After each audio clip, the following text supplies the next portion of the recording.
Hello class, this is your teacher.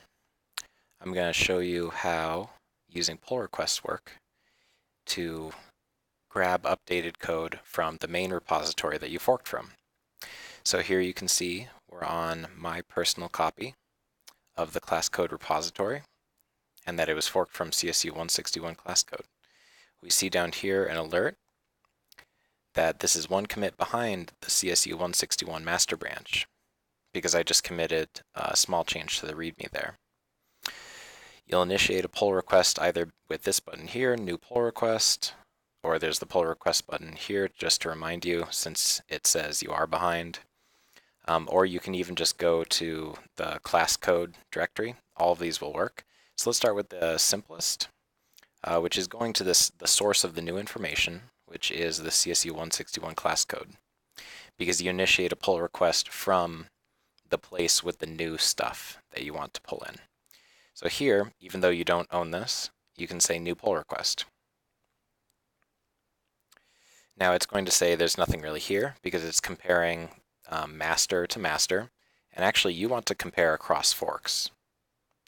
So you'll say compare across forks, and now you see we have a base fork and a head fork.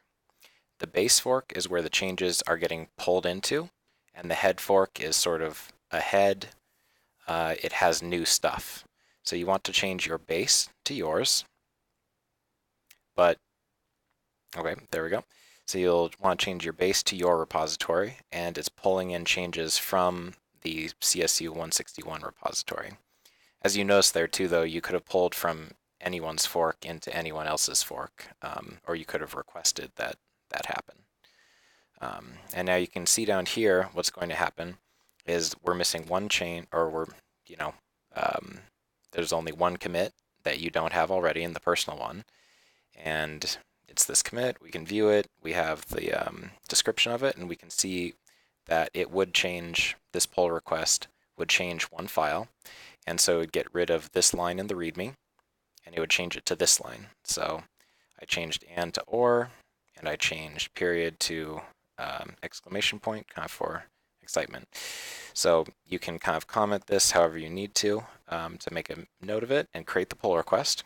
This is just one way of creating the pull request. Let's do the other ways, but they'll all lead, once you click this green button, they'll all lead to the same result. So now let's just go back to your personal repository, because from there we went to the source of the new information and initiated a pull request. You can also initiate a pull request from your personal repository.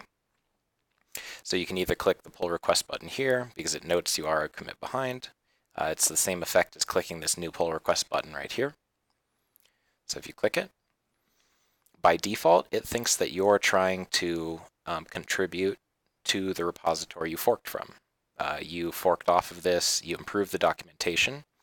Maybe you annotated one of the classes or fixed a small typo that I made, and then you committed that, and it's so by default it thinks that you're probably trying to contribute back to the place you forked from. If you ever have reason to do that, feel free to create a pull request against the CSU 161 repository. So you can see that the base is CSU 161, and the head is my personal fork of it. So this doesn't work because there isn't anything to compare. Because there are no new changes in my personal one that we'd want to bring, kind of pull into the CSU 161 fork. So one of the helpful options is switching the base here. So we can do that, and that gets us the right result because it'll just switch it from, just flip-flop the two. And now it says, yes, we can pull new information from the CSU 161, which is ahead of my personal copy. And it shows what would change, the files, the commits that have happened since then. So if for some reason you don't see this button, maybe you've also made comparisons, you can just manually choose this. Although, let me show you real quick what that will look like. So we'd say the base fork, we do want the personal one because we're pulling changes into the personal one. And here, now it thinks that we're just comparing within a repository, so we have to remind it again that we want to compare across forks. Okay. And so you see here's the personal one we're pulling into, and then we say where's the source of the new information. And here we go ahead and choose the CSU 161 class code, and we get to the same result. So a few different ways of all getting to the exact same place. And now let's click the big green button. So here we can make a little note. I don't know, pulling in recent changes to README. You don't have to write anything like this, but you certainly can. And again, it'll show what's going on there, and you can have the split view to see what's going to change. You'd make the pull request. Okay. Now, since you guys are working on repositories that only ever have a single kind of owner, because you own them, and you're the one making the pull request, this two-step process may not make sense, but if you're working in teams, it's a formal way to indicate that you would like some changes to get pulled into somebody else's code base usually. All right, so here's the pull request. User XEE, my username wants to merge one commit into my repository from the repository we originally forked from, and then you can kind of get information about this. And again, if you're working in a team, this might be important to note. So now we can just say merge this pull request. There are no conflicts, so it was a really easy one.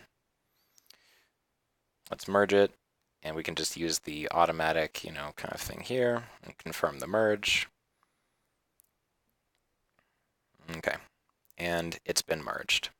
So now if we look over here at the repository, you can look here at the commits, and you can see we've got this merge pull request commit, which pulled in those changes. So now I have the README that's changed from and to or, and from period to exclamation point. So now I'm all up to date with CSU 161 master, or it says I'm ahead because I've merged the pull request. But I have the most recent version of the file. So, good.